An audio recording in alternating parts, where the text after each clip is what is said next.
कठिनाइयों से जीत की दास्तान, एक अकेली लड़की की संघर्ष गाथा। नंदिता का जन्म एक छोटे से गांव में हुआ था।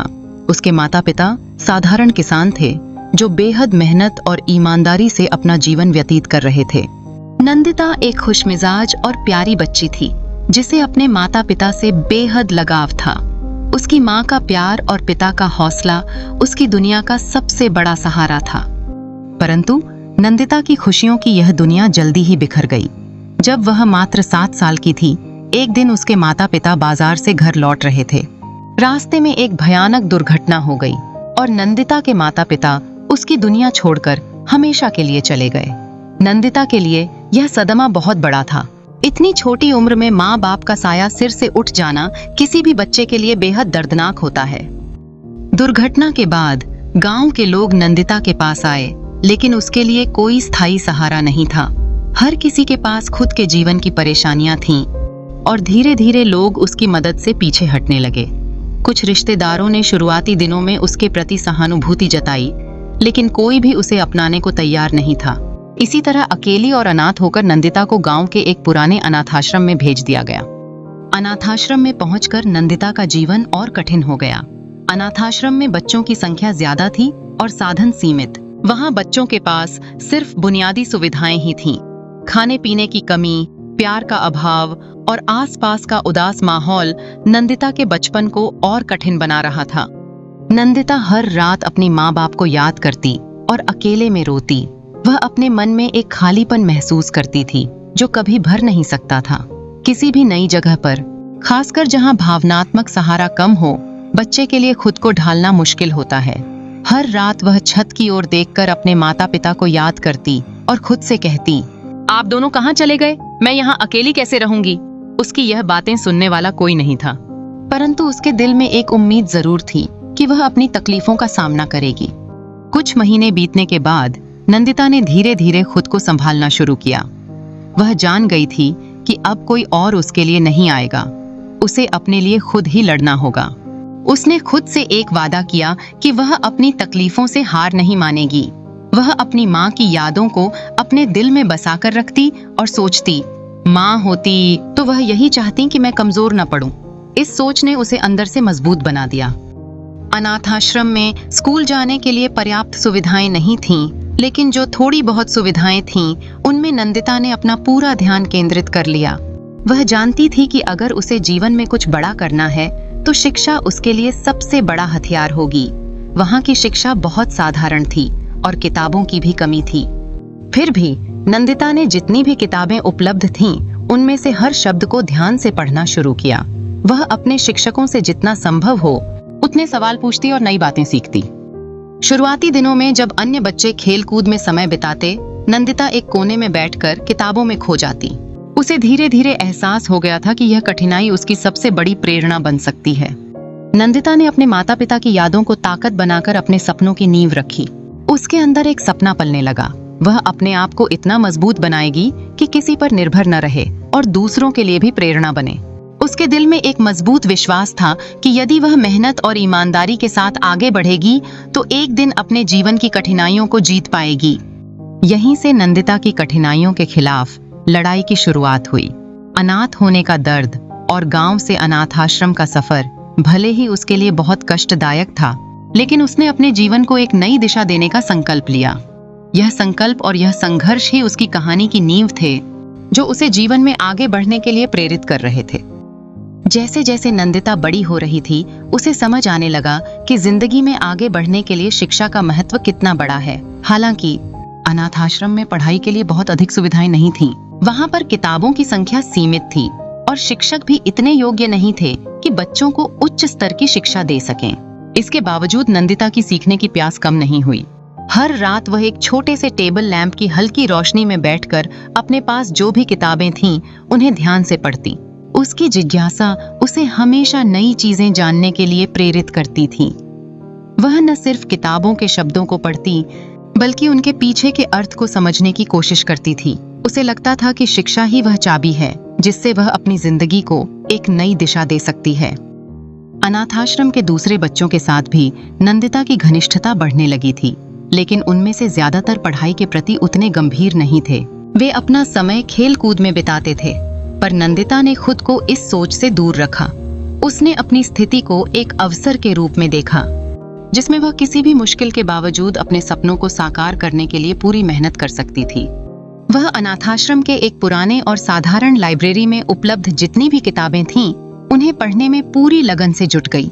पुरानी और घिसी पिटी किताबों में भी उसने ज्ञान की तलाश की। किसी भी नए शब्द या विचार पर वह शिक्षक से सवाल पूछती और जब तक संतोषजनक उत्तर नहीं मिलता तब तक वह पूछती रहती।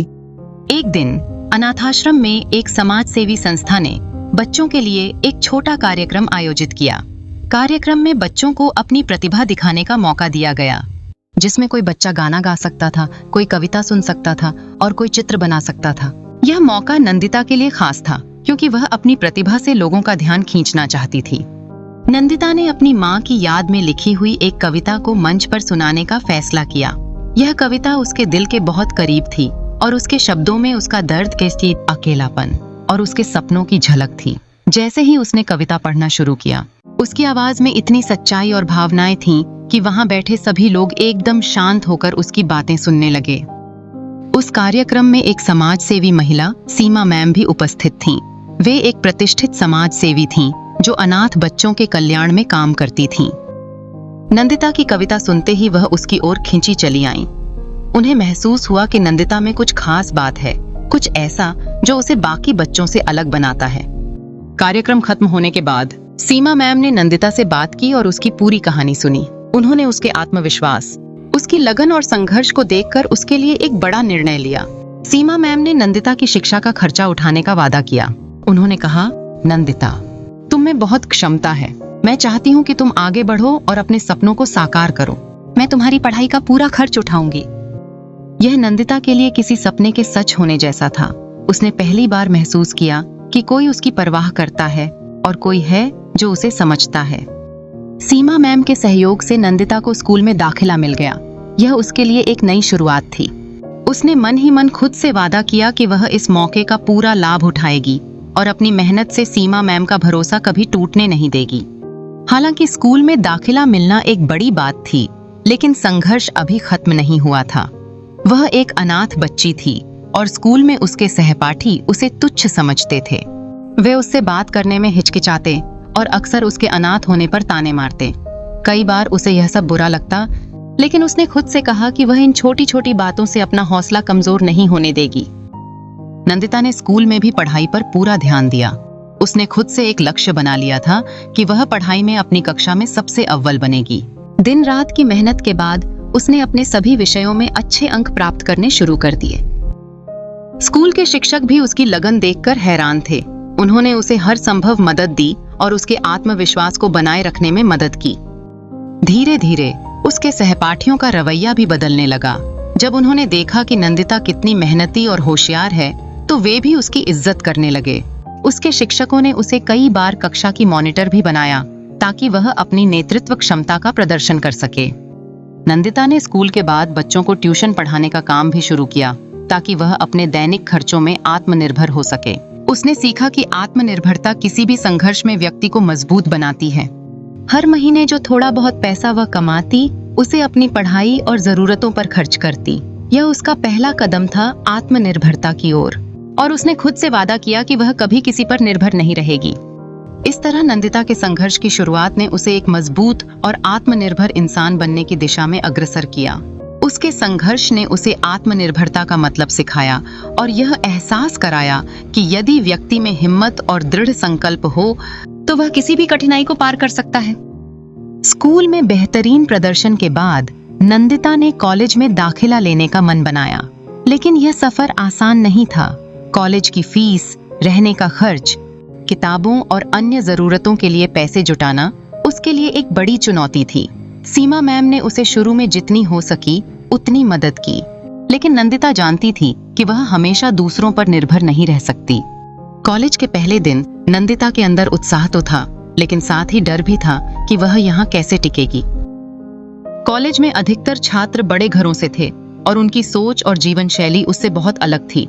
कई बार उसके साधारण कपड़े और सीधे साधे स्वभाव की वजह से लोग उसे नजरअंदाज कर देते थे। लेकिन नंदिता ने इस बात को दिल पर नहीं लिया। उसने अपनी ऊर्जा और मेहनत केवल पढ़ाई पर केंद्रित की। अपने खर्चों को पूरा करने के लिए नंदिता ने कॉलेज के बाद पार्ट टाइम जॉब करने का निर्णय लिया। उसे एक कैफे में काम मिल गया, जहां उसे वेट्रेस का काम करना पड़ा।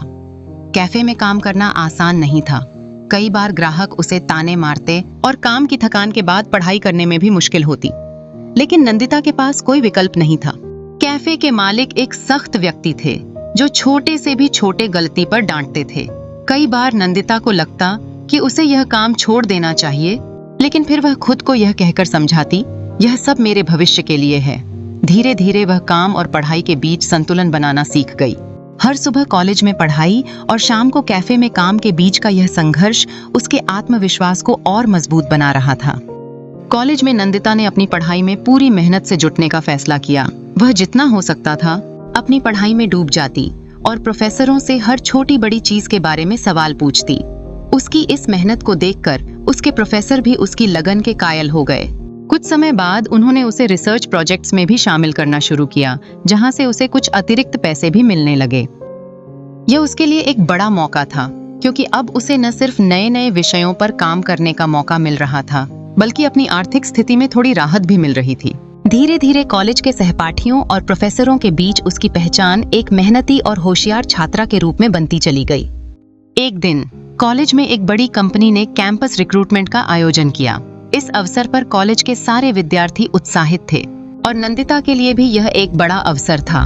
वह जानती थी कि यदि वह इस इंटरव्यू में सफल हो जाती है तो उसकी आर्थिक स्थिति में बहुत सुधार आ सकता है और उसे एक अच्छे करियर की राह मिल सकती है। उसने इंटरव्यू के लिए बहुत मेहनत की, दोस्तों से किताबें उधार लीं, प्रोफेसरों से सलाह ली और अपने खाली समय में कई मॉक इंटरव्यू प्रैक्टिस किए। इंटरव्यू के दिन उसके मन में थोड़ी घबराहट तो थी, लेकिन वह आत्मविश्वास से भरी हुई थी। इंटरव्यू में उसके आत्मविश्वास और स्पष्ट जवाबों से इंटरव्यू लेने वाले भी प्रभावित हुए। कुछ दिनों बाद उसे पता चला कि उसे चयनित कर लिया गया है और उसे उस कंपनी में एक अच्छी पोजीशन मिली है। यह खबर सुनकर वह बहुत खुश हुई और उसे यकीन नहीं हो रहा था कि उसका संघर्ष और मेहनत अब रंग लाने लगी है। नौकरी के साथ नंदिता ने अपने जीवन में और भी कई सकारात्मक बदलाव महसूस किए। अब उसके पास एक स्थिर आय थी, जिससे वह न केवल अपने खर्चों को संभाल पा रही थी, बल्कि अपने भविष्य की योजनाओं के लिए भी पैसे बचा रही थी। उसने अपनी माँ बाप की याद में एक छोटी सी स्कॉलरशिप भी शुरू की, जो जरूरतमंद बच्चों की पढ़ाई में सहायक हो सके। यह उसका अपने माता पिता को श्रद्धांजलि देने का तरीका था। नंदिता की कहानी अब सिर्फ संघर्ष की नहीं रही, अब यह सफलता की भी कहानी बन गई थी। उसने अपने जीवन की सभी कठिनाइयों का सामना साहस और आत्मविश्वास के साथ किया और धीरे धीरे अपने हर सपने को साकार किया। अपनी नौकरी में सफलता के बाद नंदिता का सपना सिर्फ अपने तक सीमित नहीं रहा। उसने अपने जैसे संघर्ष करने वाले बच्चों के लिए एक संगठन की शुरुआत की। यह संगठन उन बच्चों की सहायता करता है जो पढ़ाई में रुचि रखते हैं, लेकिन आर्थिक तंगी के कारण उन्हें समस्याओं का सामना करना पड़ता है। अपने संगठन के माध्यम से नंदिता ने शिक्षा और आत्मनिर्भरता का महत्व समझाया और अपनी कहानी से लोगों को प्रेरणा दी। उसने समाज में यह संदेश फैलाया कि कठिनाई चाहे कितनी भी बड़ी क्यों न हो, आत्मविश्वास और मेहनत से हर मुश्किल को पार किया जा सकता है। नंदिता की कहानी कठिनाइयों और संघर्षों के बावजूद भी अपने सपनों को पूरा करने की सीख देती है। उसने एक छोटे से गांव से शुरुआत की, जहां न तो उसे माता पिता का सहारा मिला, न ही आर्थिक मजबूती, लेकिन उसने हर कदम पर खुद को साबित किया और अपनी तकलीफों को ताकत में बदल दिया। इस कहानी का संदेश है कि जीवन में चाहे कितनी भी मुश्किलें आएं, अगर इंसान में खुद पर विश्वास हो तो वह किसी भी बाधा को पार कर सकता है और अपनी मंजिल तक